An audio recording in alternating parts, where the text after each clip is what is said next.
So children, now let's understand about atmospheric pressure. बच्चों, हमारे चारों ओर क्या है? एटमॉस्फेयर है, हवा है, और ये जो लेयर ऑफ एयर है ये पूरे अर्थ को सराउंड किए हुए है। तो ये एयर भी हमारी धरती पे प्रेशर क्रिएट करती है। इसका अपना वेट है, एयर का अपना वेट है, तो वो क्या करती है? द प्रेशर एक्सर्ट करती है। तो what is atmospheric pressure? The pressure exerted by air due to its own weight is the atmospheric pressure. Okay यदि बात करें कि जो अर्थ के सरफेस पे कितना फोर्स एक्सर्ट कर रही होगी एटमॉस्फेयर, तो ये एक्सर्ट कर रही है अबाउट 100 किलो पास्कल। तो इतना, जो कि बहुत ज़्यादा वेट है, ठीक है। तो इतना वेट हम इस धरती पे रह रहे हैं, तो इतना वेट हम कैसे सह रहे हैं? हम इसलिए सह पा रहे हैं because the pressure of the blood in the blood vessel and the fluid present in our body balance the atmospheric pressure. क्योंकि हमारे बॉडी का जो ब्लड प्रेशर है और हमारी जो बॉडी के ब्लड में जो फ्लूइड है उसका प्रेशर है, वो इस जो एटमॉस्फेरिक प्रेशर को बैलेंस कर देता है। इसलिए मतलब ख़त्म हो जाता है और हमें फील नहीं होता है। इसका मेन रीज़न है कि हमारा ब्लड का जो प्रेशर है और एटमॉस्फेरिक प्रेशर जो है एक दूसरे को निगलेक्ट कर देता है, एक दूसरे को कैंसिल आउट कर देता है, जिसलिए हमें ये जो एटमॉस्फेरिक प्रेशर फील नहीं होता है। Okay children, let's demonstrate an activity to show the existence of atmospheric pressure. For this you have to take a glass tumbler आपको लेना है, उसमें बिल्कुल ऊपर तक क्या करना है? वाटर फिल कर देना है। फिर एक अच्छा मोटा थिक कार्ड लेके उसको कवर कर देना है, ठीक है। So that there is no air in the glass tumbler, ताकि मतलब ग्लास टम्बलर में पूरा पानी भरा रहा है, उसमें कोई भी एयर ना हो। Now keep the card in position with one hand and invert the glass tumbler full of water. जो पानी को आपने ढक के रखा था उसको क्या करना है? उस ग्लास टम्बलर को इन्वर्ट कर देना है। तो आप क्या देखोगे? You will see that the piece of card does not fall through the glass tumbler. ये जो है कार्ड जो है वो फॉल नहीं होगा, वो उसके साथ चिपक जाएगा। तो ऐसा क्यों हो रहा है? तो इसलिए हो रहा है बिकॉज जो नीचे जो एटमॉस्फेरिक प्रेशर है ना, जो नीचे जो एटमॉस्फेरिक प्रेशर है वो भी अपना फोर्स एक्सर्ट कर रहा है उसको ऊपर की ओर, जिसकी वजह से क्या हो रहा है कि उस प्रेशर की वजह से वो जो कार्ड गिर नहीं पा रहा है, ठीक है। जैसे यदि हम चाहेंगे कि उस जो है उस यदि ग्लास, यदि प्लास्टिक का, यदि आप उस ग्लास पे हल्का सा भी होल कर दोगे तो तुरंत वो कार्ड गिर जाएगा। क्यों? क्योंकि ऊपर जैसे एयर जाएगा तो उसका एटमॉस्फेयर, उसका प्रेशर वहाँ बढ़ जाएगा और नीचे का प्रेशर उसके मुकाबले में कम हो जाएगा और डिसबैलेंस हो जाएगा, फिर वो कार्ड गिर जाएगा। लेकिन जब तक दोनों बैलेंस है तब तक देखोगे कि वो नहीं गिर रहा है। Okay, the water remains in the glass and this is due to the atmospheric pressure act on the cardboard pushing it up. Clear? So the atmospheric pressure is the maximum on the surface of the earth, and when we go to high altitude, say mountain, then the atmospheric pressure decreases. जैसे जैसे हम ऊपर की ओर जाते हैं atmosphere का pressure कम होने लगता है, और सबसे ज़्यादा कहाँ पे होता है? वो धरती पे होता है। और कितना होता है? 100 kilo pascal. And the pressure in the space around satellite is almost zero. और सैटेलाइट के पास जहाँ पे स्पेस होता है वहाँ पर एयर तो होती नहीं है, इसलिए वहाँ पे क्या है? प्रेशर कितना है? ज़ीरो है। एंड जब बात करें एयरक्राफ्ट की, an aircraft travelling at an altitude of 11,000 metre will experience atmospheric pressure of 25,000 pascal. तो एटमॉस्फेयर जो एयरक्राफ्ट है वो कितना एक्सपीरियंस करती है? वहाँ पर जो भी लोग यदि एयरक्राफ्ट में बैठे हैं वो 25,000 पास्कल जो है एटमॉस्फेरिक प्रेशर एक्सपीरियंस करते हैं। And 5,600 metre above sea level, यदि उससे ऊंची की बात करें 5,600 मीटर जो है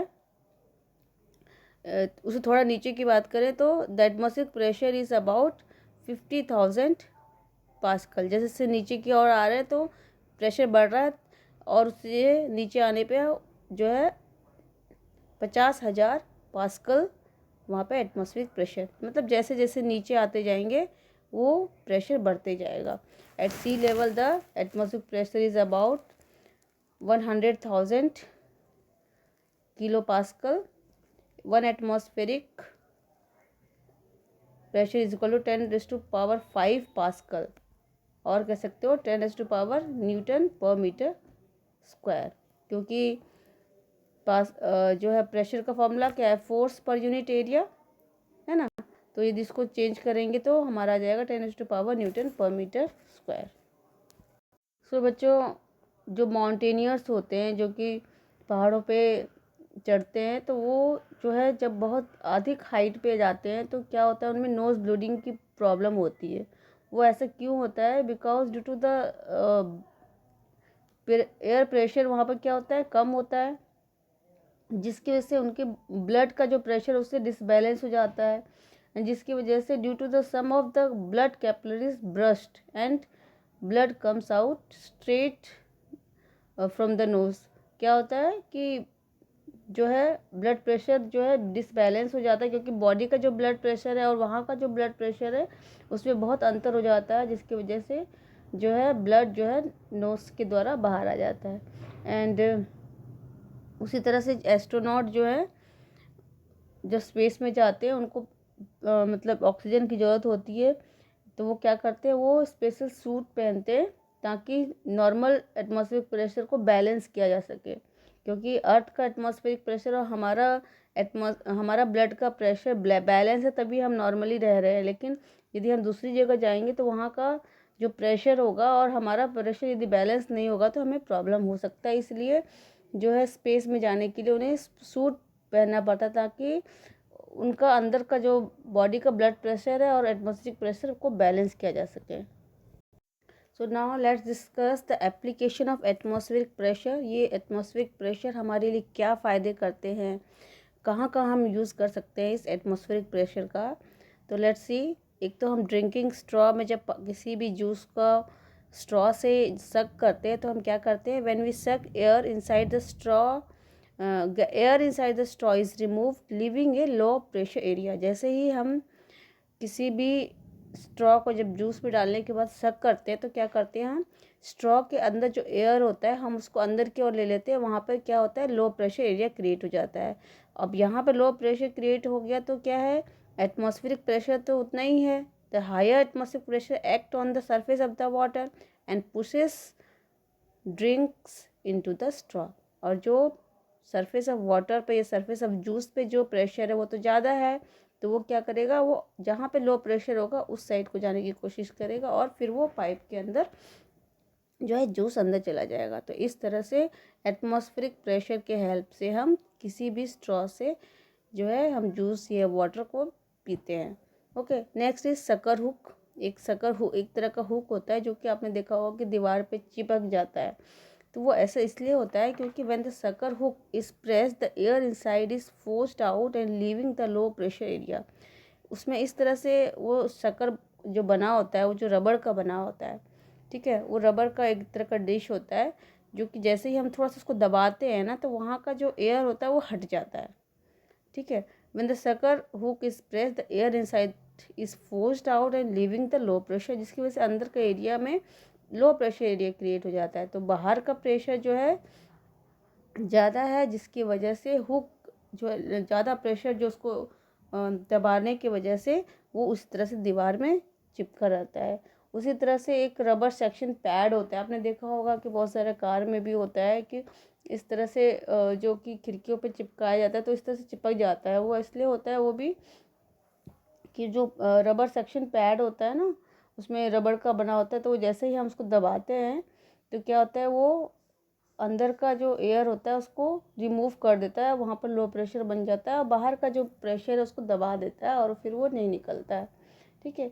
when good quality rubber suction pad is pressed against the smooth plane surface, the air between the section pad and the wall is forced out, reducing the pressure inside, and the outer atmospheric pressure being greater pushes the suction pad firmly and it adheres the surface of the wall। इस तरह से wall पे वो चिपक जाता है। उसी तरह से सिरिंज में भी होता है। सिरिंज में जैसे ही हम सिरिंज को तो किसी भी ग्लास में या फिर दवाई डालने के लिए हम खींचते हैं, सिरिंज के ऊपर का जो होता है उसको खींचते हैं, तो क्या होता है वहाँ पे लो प्रेशर बन जाता है, तो अंदर का लिक्विड जो है फिर वो हाई प्रेशर एरिया पे होता है, तो वो लो प्रेशर एरिया क्या हो जाता है, और फिर वो सिरिंज का जो भी लिक्विड होता है, जो भी दवाई होती है, सिरिंज के अंदर चला जाता है। ठीक है, तो ये सारे एप्लीकेशन है लो प्रेशर एरिया का। उसी तरह से वैक्यूम क्लीनर बच्चों कैसे काम करता है, वो भी इसी एटमॉस्फेरिक प्रेशर के हेल्प से ही काम करता है। आप देख सकते हो उसमें किस तरह से फ़ैन लगा होता है एक।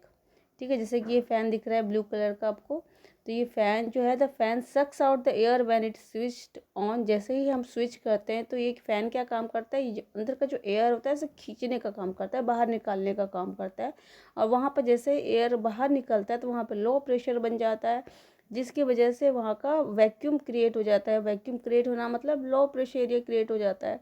तो क्या होता है, बाहर का एटमॉस्फेरिक प्रेशर जो है the high atmospheric pressure forces the air and dust particles into the dust bag. ये जो आपको नीचे लास्ट पॉइंट दिया हुआ है उसमें देखो कि एटमॉस्फेरिक प्रेशर किस तरह से अंदर जो है खींच रहा है उसको, मतलब डस्ट के साथ एयर को भी वो खींच लेता है। और क्या होता है, the dust particle are trapped. Dust particle trap हो जाता है, लेकिन एयर तो फिर भी फैन के थ्रू बाहर आ जाता है, लेकिन डस्ट पार्टिकल वहाँ पर जमा हो जाता है। वहाँ पर एक बैग होता है जिस पे वो जमा हो जाता है। तो बच्चों इस तरह से वैक्यूम क्लीनर काम करता है। Hope it is clear. Children, I expect you understood the pressure exerted by liquid and atmospheric pressure very well.